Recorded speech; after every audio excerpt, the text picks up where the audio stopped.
Kami dari kelas Farmasi C semester 4 kelompok 2 akan mempresentasikan hasil diskusi kelompok kami, yaitu tentang materi anti pseudomonal. Sebelumnya, kami akan memperkenalkan diri kami. Saya sebagai moderator Florencia Avila Suryantin Daung dan NIM 1941111074, dan saya akan membawakan materi tentang obat meslosilin. Perkenalkan, nama lengkap saya Efrosina Rhiannon Kellen dengan NIM 194111072. Jadi pada kesempatan kali ini saya akan membahas golongan karboksipenisilin dengan nama obat tirkasilin dan karbenisilin. Perkenalkan, nama saya Evi Krisnawati Seli dengan NIM 194111073 dari kelas Farmasi C. Di sini saya sebagai pemateri kedua, yaitu membahas materi tentang ureidopenicillin. Di sini ada dua obat yang saya bahas, yaitu piperacillin dan aclosilin. Yang pertama adalah penisilin. Mekanisme kerja dari penisilin yaitu untuk menghambat pembentukan mukopeptida yang diperlukan untuk sintesis dinding sel mikroba terhadap mikroba yang sensitif. Penisilin akan menghasilkan efek bakterisida. Masuk pada obat yang pertama ada tikarsilin.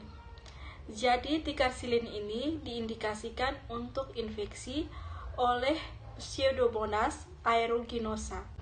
Dapat digunakan juga untuk septisemia, infeksi kulit dan jaringan lunak, saluran napas, saluran kemih, dan antiabdominal untuk terapi Pseudomonas aeruginosa sistemik.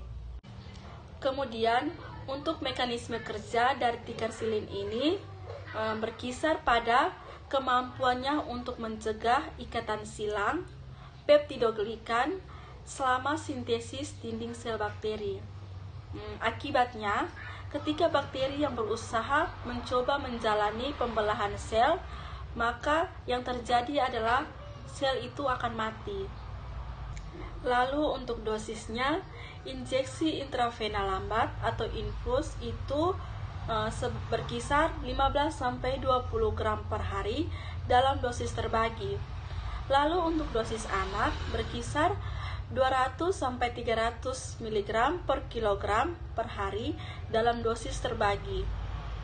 Untuk infeksi saluran kemih secara injeksi intramuskular atau injeksi intravena lambat untuk dewasa 3-4 gram per hari dalam dosis terbagi. Kemudian untuk anak 50-100 mg per kilogram berat badan per hari dalam dosis terbagi. Kemudian untuk cara penggunaan dari obat ini adalah diberikan secara parental, yakni secara intramuskular dan intravena. Lalu efek samping yang sering muncul atau sering terjadi adalah mual, muntah, lalu reaksi yang terjadi pada tempat penyuntikan. Obat yang kedua adalah karbenisilin. Jadi karbenisilin ini diindikasikan untuk pengobatan infeksi akut dan kronis pada saluran kemih bagian atas dan bawah pada bakteri urea asimptomatik karena strain bakteri yang rentan. Selanjutnya, mekanisme kerja dari karbenisilin yakni karbenisilin dia memberikan aktivitas antibakterinya dengan mengganggu sintesis dinding sel akhir dari bakteri yang rentan. Penisilin mengasilasi domain terminal C transpeptidase sensitif penisilin dengan membuka cincin laktam. Inaktivasi enzim ini mencegah pembentukan ikatan silang dari dua untai peptidoglikan linier, kemudian menghambat tahap ketiga dan terakhir dari sintesis dinding sel bakteri. Lysis sel kemudian dimediasi oleh enzim autolitit dinding sel bakteri seperti autolisin, sehingga ada dua kemungkinan bahwa karbenisilin itu dia mengganggu penghambat autolisin. Lalu untuk dosis dari karbenisilin, yakni pada infeksi berat, dosis dewasanya berkisar 25-30 gram sehari, pemberiannya secara intravena. Sebaiknya tidak melebihi 2-2,5 gram setiap 2 jam. Lalu untuk cara penggunaan dari obat ini digunakan secara parental, yakni secara intramuskular dan intravena. Efek samping yang sering dialami saat mengkonsumsi obat karbenisilin ini yakni diare, mual, sakit perut, dan muntah. Yang berikut adalah bagian uredopenicillin. Obat yang pertama yang akan dibahas yaitu piperacillin. Indikasi dari obat ini yakni untuk infeksi Pseudomonas aeruginosa.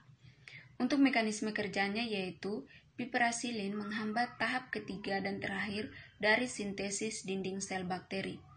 Lisis sel kemudian dimediasi oleh enzim autolitik dinding sel bakteri seperti autolisin.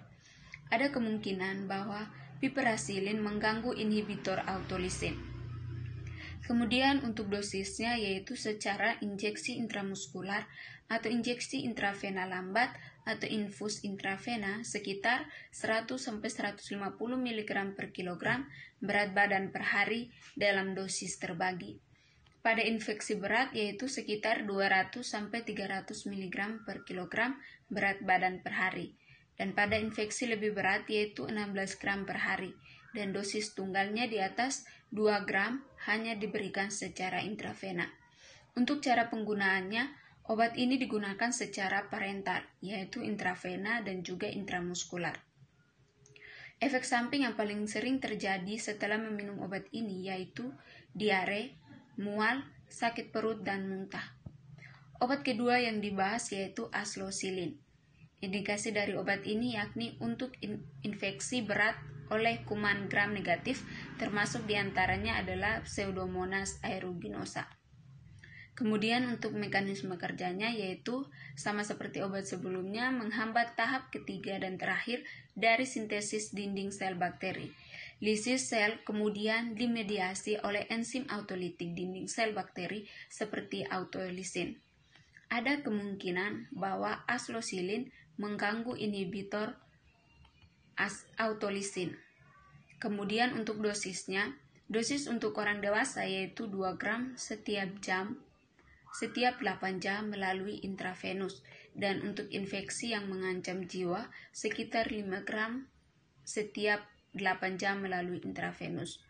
Kemudian dosis untuk anak hingga 14 tahun yaitu 75 mg per kilogram 3 kali sehari, dan dosis untuk bayi 7 hari sampai 1 tahun yaitu 100 mg per kilogram 3 kali sehari.